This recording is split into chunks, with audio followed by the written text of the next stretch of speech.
Bible சவாலின் 122வது நாளுக்கு வரவேற்கிறோம். இன்று 2 நாளாகமம் 1 முதல் 3 அத்தியாயங்கள் சாலொமோன் ராஜாவின் ஆரம்பத்தையும் ஆலய கட்டுமானத்தின் தொடக்கத்தையும் காட்டுகிறது.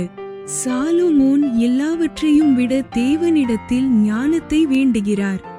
இது ஆவிக்குரிய புரிதலின் முக்கியத்துவத்தை உணர்த்துகிறது. தேவன் அவரது வேண்டுதலை ஏற்று மிகுந்த ஆசீர்வாதங்களை அளிக்கிறார். ஆலயத்தின் அடித்தளம் வைக்கப்படுவது தேவனுடைய சந்நிதி மக்களுடன் இருக்குமிடமாக அமைக்கப்படுகிறது. தேவனை முதலில் தேடும் போது மற்ற அனைத்தும் சரியாக அமைவதை இது நினைவூட்டுகிறது. இன்று அவரது ஞானத்தை நாடும் இதயத்துடன் ஆரம்பிப்போம். Welcome to day 122 of the Bible Challenge. Today's reading from 2 Chronicles 1-3 focuses on Solomon's beginning as king and the start of building the temple. Solomon seeks wisdom from God above all else, showing the importance of choosing spiritual understanding over earthly gain. God honors this request and blesses him abundantly. We also see the foundation of the temple being laid, marking a place where God's presence would dwell among his people. This reminds us that when we seek God first, everything else falls into place. Let us begin today with a heart that desires his wisdom. 2 நாளாகமம் அதிகாரம் 1. 2 Chronicles chapter 1. வசனம் 1. தாவீதின் குமாரனாகிய சாலொமோன் தன் ராஜ்யத்திலே பலப்பட்டான். அவனுடைய தேவனாகிய கர்த்தர் அவனுடனே இருந்து அவனை மிகவும் பெரியவனாக்கினார். Verse 1. And Solomon the son of David was strengthened in his kingdom, and the Lord his God was with him, and magnified him exceedingly. வசனம் 2.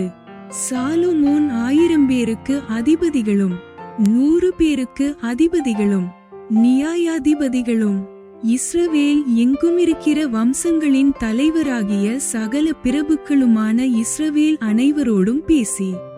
Verse 2.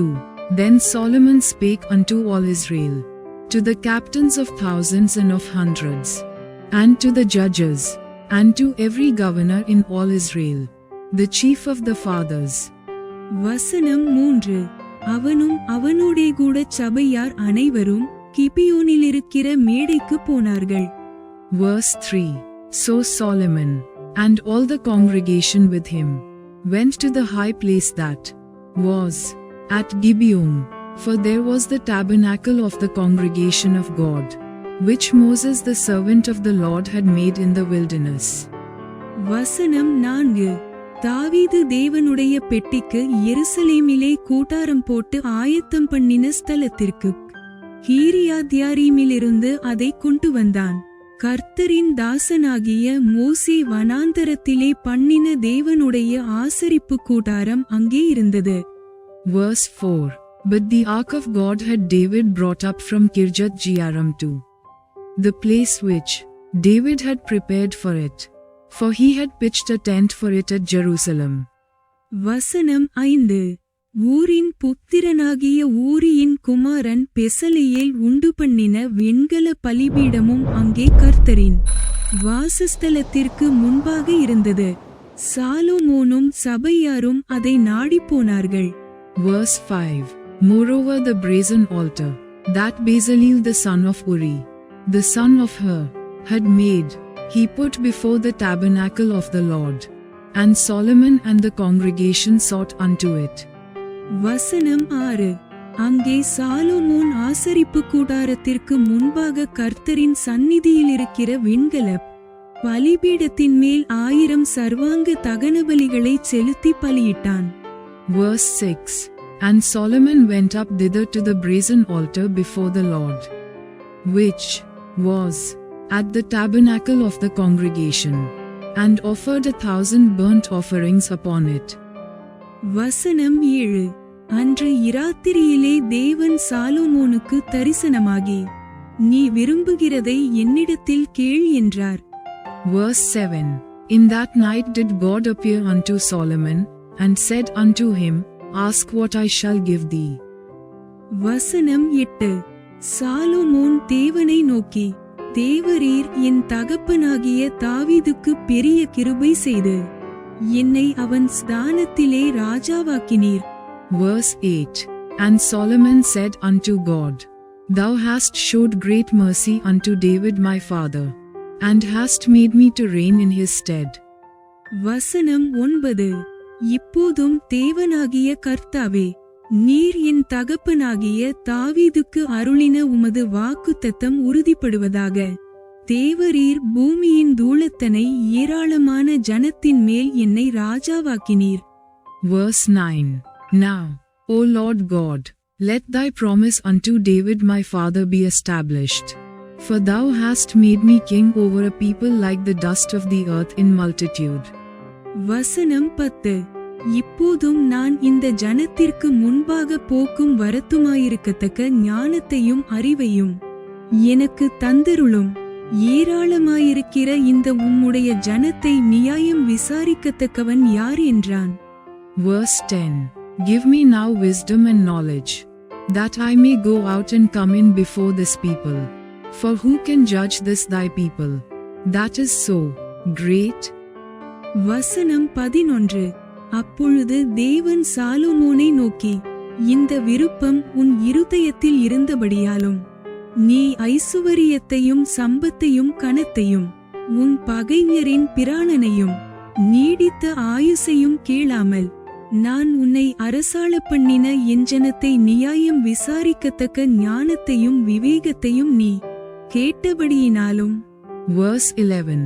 And God said to Solomon, Because this was in thine heart, and thou hast not asked riches, wealth, or honor, nor the life of thine enemies, neither yet hast asked long life, but hast asked wisdom and knowledge for thyself, that thou mayest judge my people, over whom I have made thee king.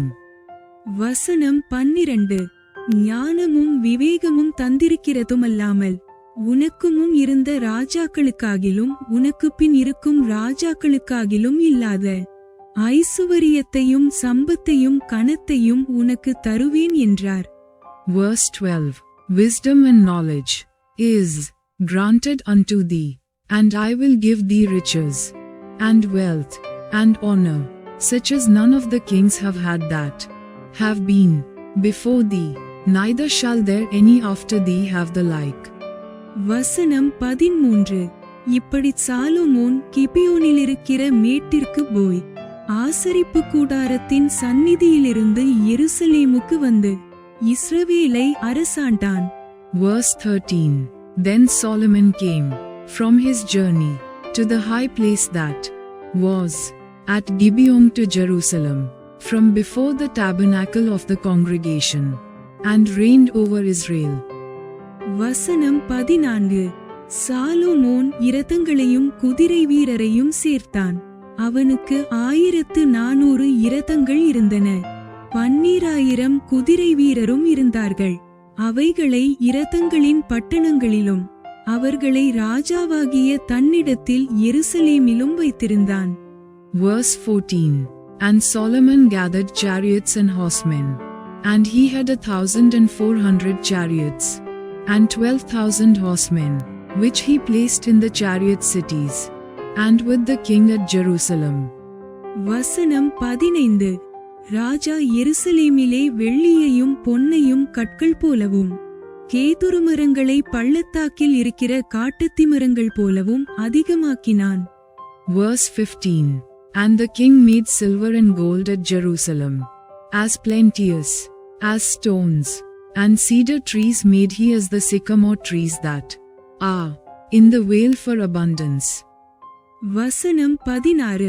சாலொமோனுக்கு இருந்த குதிரைகளும் புடவைகளும் எகிப்திலிருந்து கொண்டுவரப்பட்டன. ராஜாவின் வர்த்தகர் புடவைகளை ஒப்பந்த விலைக்கிரயத்துக்கு வாங்கினார்கள். Verse 16. And Solomon had horses brought out of Egypt, and linen yarn. The king's merchants received the linen yarn at a price.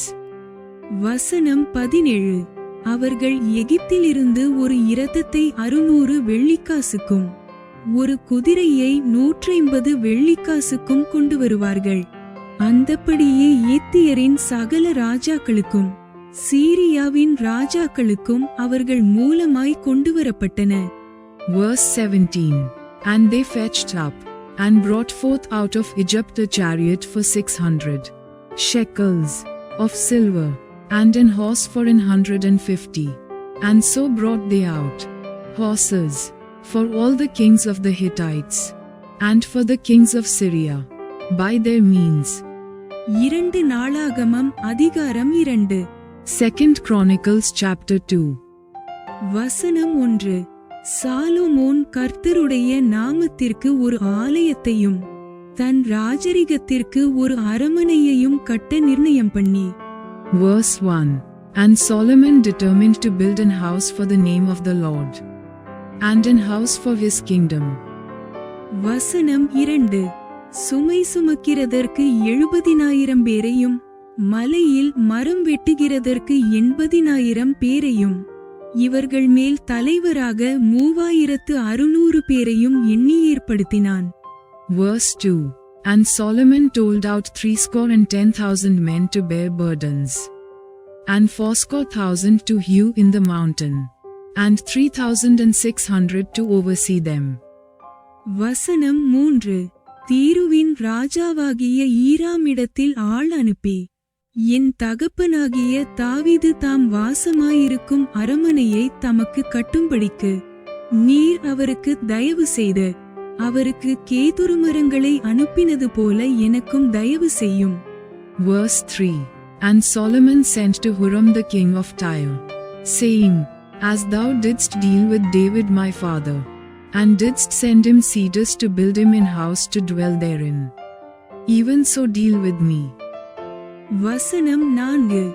இதோ என் தேவனாகிய கர்த்தருக்கு முன்பாக சுகந்தவர்க்கங்களின் தூபம் காட்டுகிறதற்கும் சமூகத்தப்பங்களை எப்போதும் வைக்கிறதற்கும் காலையிலும் மாலையிலும் ஓய்வு நாட்களிலும் மாத பிறப்புகளிலும் எங்கள் தேவனாகிய கர்த்தரின் பண்டிகைகளிலும் இஸ்ரவேல் நித்திய காலமாகச் செலுத்த வேண்டியபடி சர்வாங்கதகன பலிகளை செலுத்துகிறதற்கும் அவருடைய நாமத்திற்கு ஒரு ஆலயத்தை கட்டி அதை அவருக்கு பிரதிஷ்டை பண்ணும்படி நான் எத்தனித்திருக்கிறேன்.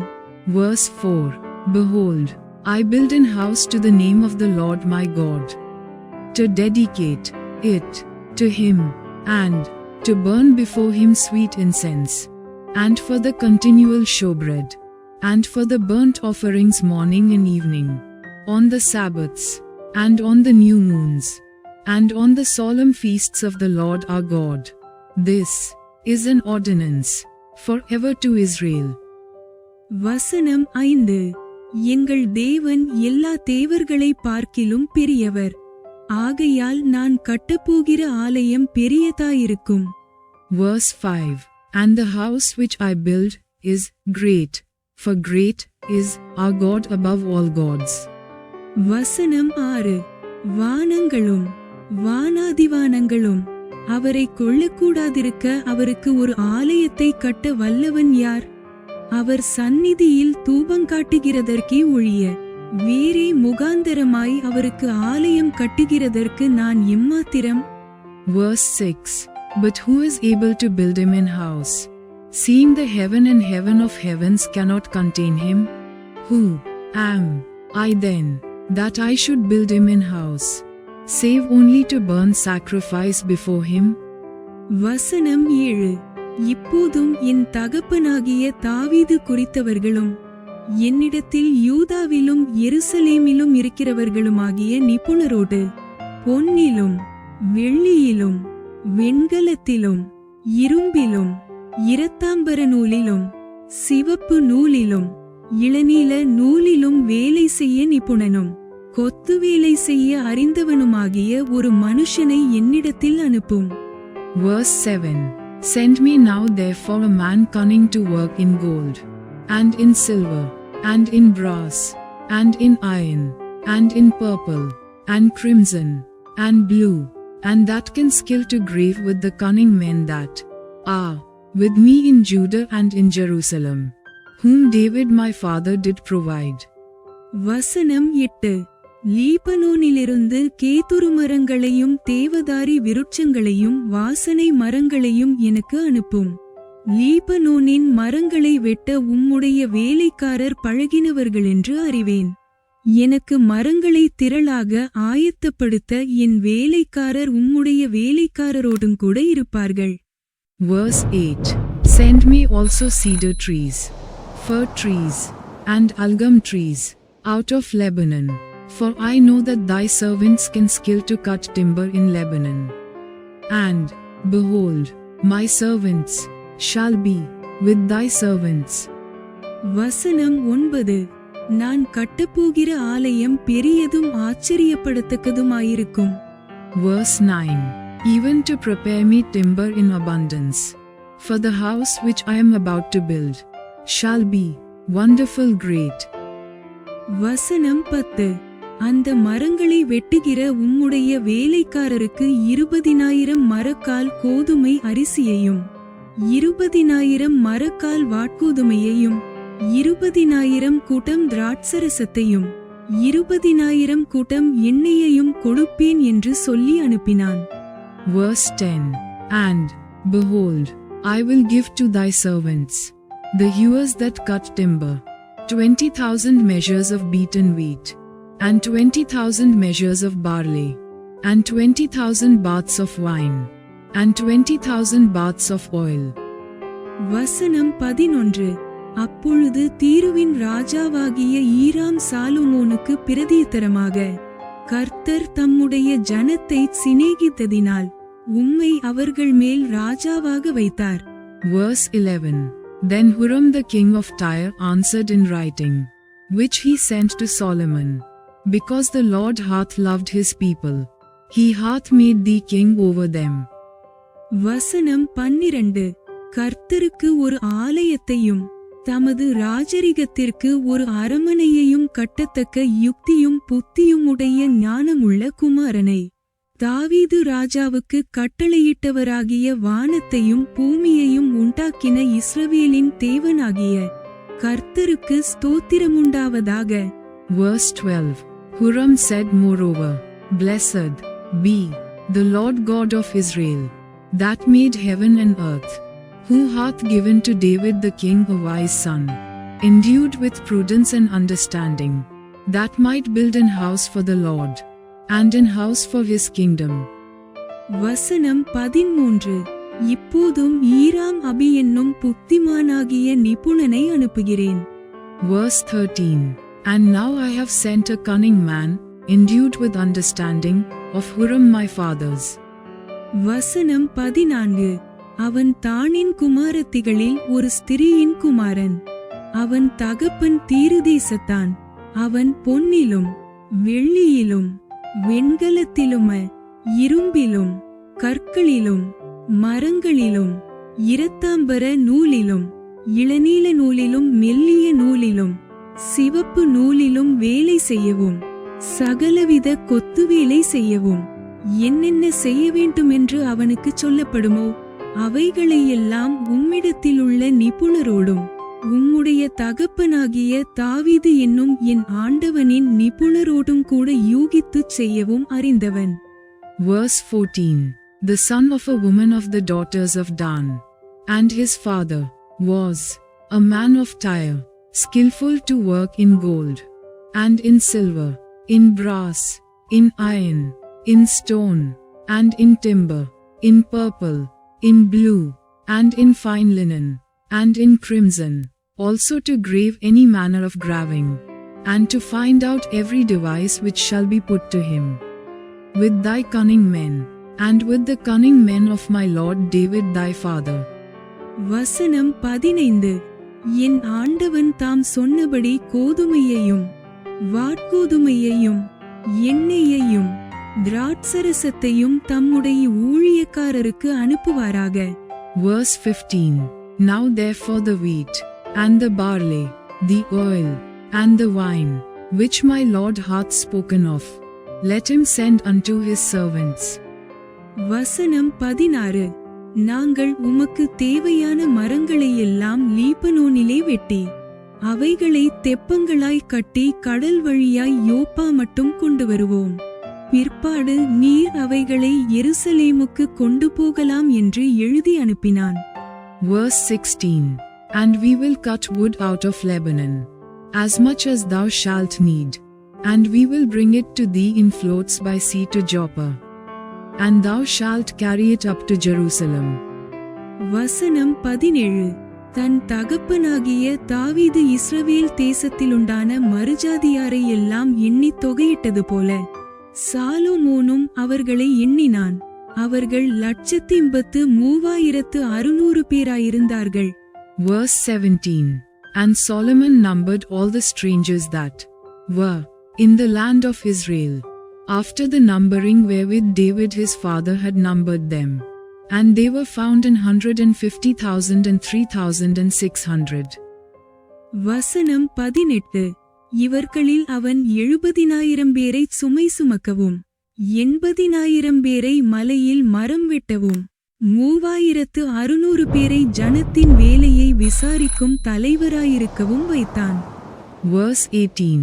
And he set 310,000 of them to be bearers of burdens, and 400,000 to be hewers in the mountain, and 3,600 overseers to set the people a work.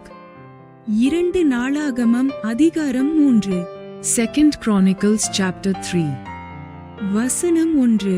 பின்பு சாலொமோன் எருசலேமிலே தன் தகப்பனாகிய தாவீதுக்கு காண்பிக்கப்பட்ட மோரியா என்னும் மலையில் எபூசியனாகிய ஒர்னானின் களம் என்னும் தாவீது குறித்து வைத்த ஸ்தலத்திலே கர்த்தருடைய ஆலயத்தை கட்டத் துவக்கினான்.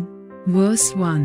Then Solomon began to build the house of the Lord at Jerusalem in Mount Moriah, where the Lord appeared unto David his father, in the place that David had prepared in the threshing floor of Ornan the Jebusite. வசனம் 2.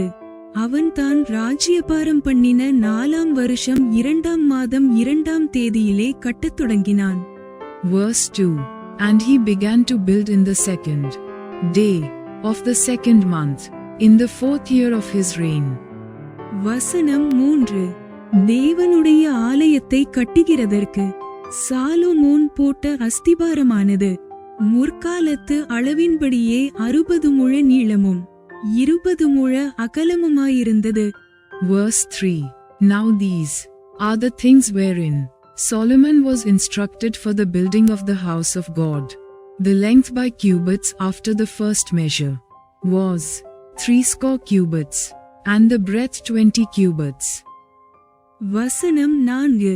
முகப்பு மண்டபம் ஆலயத்தினுடைய அகலத்தின்படியே 20 முழ நீளமும் 120 முழ உயரமுமாயிருந்தது. அதின் உட்புறத்தை பசும்பொன் தகட்டால் மூடினான். Verse 4. And the porch that was in the front of the house, the length of it was, according to the breadth of the house, 20 cubits, and the height was 120, and he overlaid it within with pure gold. வசனம் 5. ஆலயத்தின் பெரிய மாளிகையை தேவதாரு பலகைகளினால் செய்து பசும்பொன்னினால் இழைத்து அதின் மேல் பேரீச்சு வேலையையும் சங்கிலி வேலையையும் சித்தரித்து. Verse 5. And the greater house he sealed with fir tree, which he overlaid with fine gold, and set thereon palm trees and chains. வசனம் 6. அந்த மாளிகையை இரத்தினங்களால் அலங்கரித்தான். பொன்னானது பர்வாயிமின் பொன்னாயிருந்தது. Verse 6.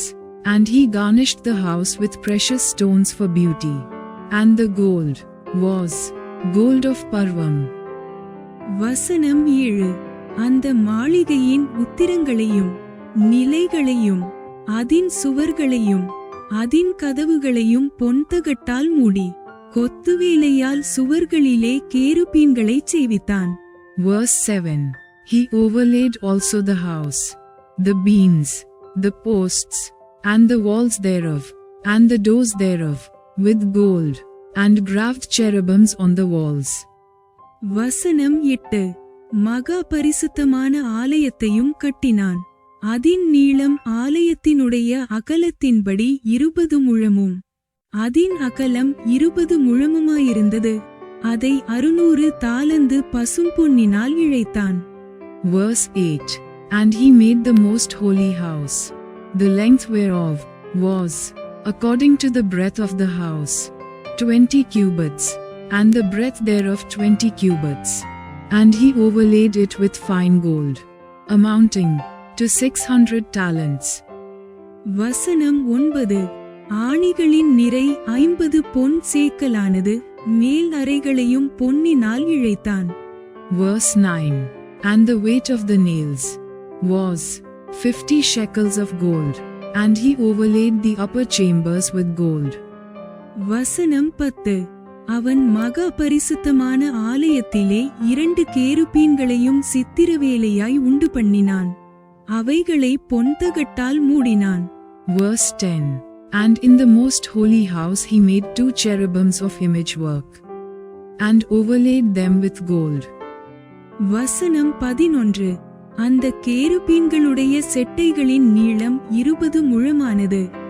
ஒன்றினுடைய ஒரு செட்டை 5 முழமாயிருந்து ஆலயத்து சுவரை தொட்டது. மறு செட்டை 5 முழமாயிருந்து மற்ற கேருபீனின் செட்டையை தொட்டது. Verse 11. And the wings of the cherubims were 20 cubits long. One wing of the one cherub was 5 cubits, reaching to the wall of the house, and the other wing was likewise 5 cubits, reaching to the wing of the other cherub. வசனம் 12. மற்ற கேருபீனின் ஒரு செட்டையும் 5 முழமாயிருந்து ஆலயத்துச் சுவரை தொட்டது. அதின் மறு செட்டையும் 5 முழமாயிருந்து மற்ற கேருபீனின் செட்டையை தொட்டது. Verse 12. And one wing of the other cherub was 5 cubits, reaching to the wall of the house, and the other wing was 5 cubits, also joining to the wing of the other cherub. வசனம் 13. இப்படியே அந்த கேருபீன்களின் செட்டைகள் 20 முழ விரிவாயிருந்தது.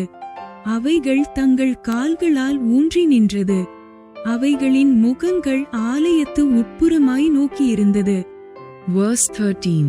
The wings of these cherubim spread themselves forth 20 cubits, and they stood on their feet, and their faces were inward. வசனம் 14. இளநீல நூலாலும் இரத்தாம்பர நூலாலும் சிவப்பு நூலாலும் மெல்லிய நூலாலும் திரையையும் அதிலே கேருபீன்களின் உருவங்களையும் உண்டு பண்ணினான். Verse 14.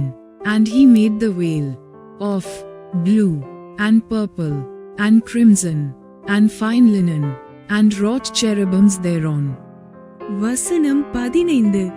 ஆலயத்திற்கு முன்னாக 35 முழ உயரமான 2 தூண்களையும் அவைகளுடைய முனைகளின் மேலிருக்கும் 5 முழ உயரமான கும்பங்களையும் உண்டாக்கி. Verse 15. Also he made before the house 2 pillars of 30 and 5 cubits high, and the chapiter that was on the top of each of them was 5 cubits. வசனம் 16. சந்நிதிக்கு முன்னிருக்கச் சங்கிலிகளையும் பண்ணி தூண்களின் முனைகளின் மேல் பற்ற வைத்து 100 மாதளம் பழங்களையும் பண்ணி அந்தச் சங்கிலிகளில் கோர்த்தான். Verse 16. And he made chains, as in the oracle, and put them on the heads of the pillars, and made 100 pomegranates, and put them on the chains. வசனம் 17. அந்த தூண்களை அவன் தேவாலயத்திற்கு முன்பாக ஒன்றை வலது புறத்திலும் ஒன்றை இடது புறத்திலும் நாட்டி வலது புறமானதற்கு யாக்கீன் என்றும் இடது புறமானதற்கு போவாஸ் என்றும் பேரிட்டான். Verse 17. And he reared up the pillars before the temple, one on the right hand, and the other on the left, and called the name of that on the right hand Jashan, and the name of that on the left Boaz. Bible சவாலின் 122வது நாள் இப்போது நிறைவடைந்தது. இன்று தேவனுடைய ஞானத்தை நாடுவது உண்மையான வெற்றியையும் ஆசீர்வாதத்தையும் தரும் என்பதை கற்றோம்.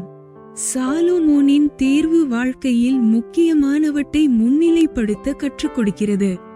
தேவன் மையமாக இருக்கும்போது நமது வாழ்க்கை உறுதியான அடித்தளத்தில் கட்டப்படுகிறது. நாம் எடுக்கும் ஒவ்வொரு முடிவிலும் அவரை தேடுவோம். ஒவ்வொரு நாளும் அவரது ஞானத்திலும் சந்நிதியிலும் வளர ஒரு வாய்ப்பு. இன்று உங்கள் வாழ்க்கையில் எந்த பகுதியில் தேவனுடைய ஞானம் தேவைப்படுகிறது? கமெண்டில் பகிர்ந்து ஒன்றாக வளர்வோம். Day 122 of our Bible challenge is complete. Today we learned that seeking God's wisdom leads to true success and blessing. Solomon's choice reminds us to prioritize what truly matters in life. When God is at the center, our lives are built on a strong foundation. Let us continue to seek Him in every decision we make.